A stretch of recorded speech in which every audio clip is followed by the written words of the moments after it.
Hello everyone, welcome to a new vlog. I hope আপোনালোক সকলো যাতে ভালে আছে. So আজি আমি কথা পাতিম কেনেদৰে আমি ঘৰতে মাছ গেইনাৰ শেক বনাব পাৰো. যিসকলৰ মাসল বিল্ডিং বা ওয়েট গেইনিংৰ গোল আছে তেওঁলোকে এই মাছ গেইনাৰ শেক খাব পাৰে আৰু অতি কম সময়ৰ ভিতৰত অতি ভাল সুফল পাব পাৰে. So আহকচোন চাওঁ কেনেদৰে আমি এই মাছ গেইনাৰ শেক বনাব পাৰো. So মাছ গেইনাৰ শেকৰ বাবে আমাক লাগিব ওটছ. এয়া লৈছো মই 1 কাপ ওটছ. মই ব্যৱহাৰ কৰোঁ কেলগছৰ ওটছ এইটো. আৰু তাৰপিছত লাগিব কাজু বাদাম, 1 গ্লাছ গাখীৰ আৰু পিনাট বাটাৰ. যেহেতু এই মাছ গেইনাৰ শেকত কাৰ্বছ আৰু প্ৰটিন ভৰি থাকে, সো ই মাসল বিল্ডিং বা ওয়েট গেইনিঙত হেল্প কৰে. আৰু এই গোটেইখিনি আমি মিক্স কৰিবৰ বাবে মিক্সি গ্ৰাইণ্ডাৰত দিব লাগিব.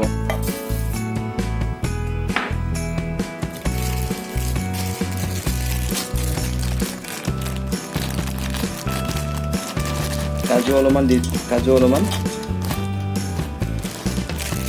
দেন আমি ইয়াত দিব লাগিব 1 চামুচ পিনাট বাটাৰ.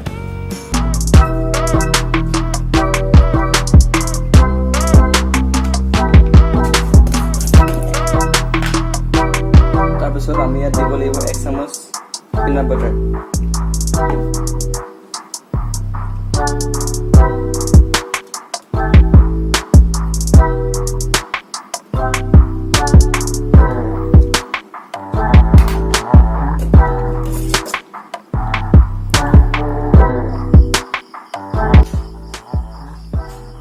পোনপ্ৰথমে আমি কাজু বাদাম আৰু ওটছখিনি মিক্স কৰিম. তাৰপিছত বাকীখিনি বস্তু দিম.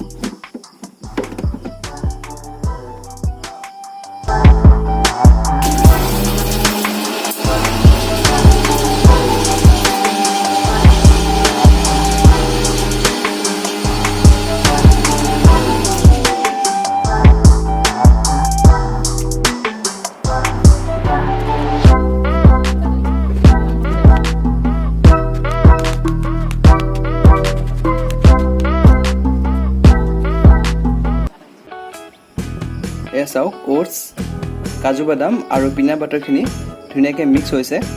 তাৰপিছত আমি ইয়াতে দিম 1 গ্লাছ গাখীৰ.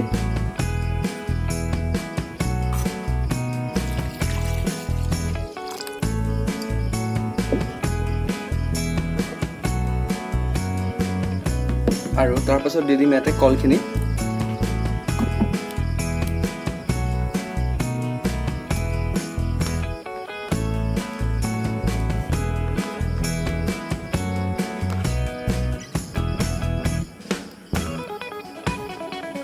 আৰু অলপমান পানী দি দিম, নহ'লে শেকটো বহুত ডাঠ হৈ যাব.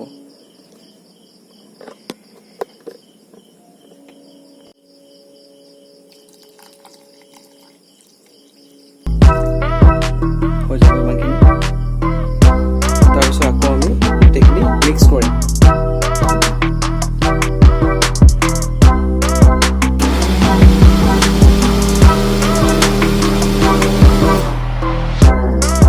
আৰু আমাৰ এই মাছ গেইনাৰ শেক ৰেডি হৈ গৈছে. ৱাও,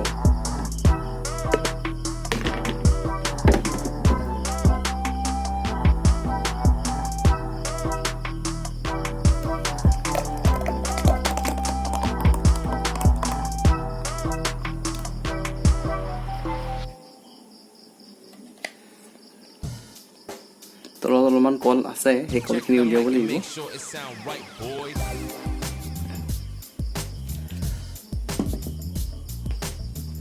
সো এয়া হৈছে আমাৰ মাছ গেইনাৰ শেক.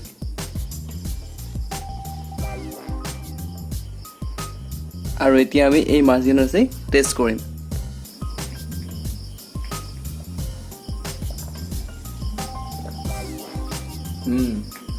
টেষ্টি হৈছে বহুত.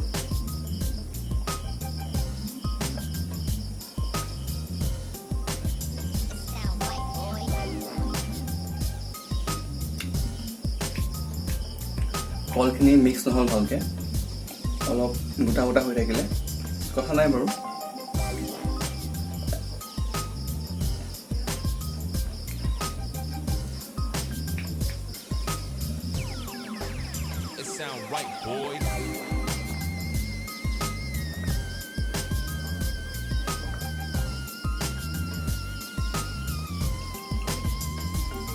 সঁচাকৈ টেষ্টি হৈছে আৰু এই চেকটো বহুত হেল্থি হয় আৰু পাৰিলে আমি ডেইলি এনেকুৱা মাছ গেইনাৰ চেক বনাই খাব লাগে। স্বাস্থ্যৰ কাৰণে বহুতেই ভাল, কাৰণ ইয়াত আপোনাৰ কাৰ্বছ, প্ৰটিন সকলোখিনিয়ে। আজিৰ এই ব্লগটো ইমানতে শেষ কৰোঁ। আশা কৰিছোঁ আপোনালোকে ব্লগটো চাই ভাল পালে। ভিডিঅ'টো লাইক কৰিব আৰু এই চেনেলত যদি নতুনকৈ আহিছে ছাবস্ক্ৰাইব কৰিবলৈ নাপাহৰিব। Thank U.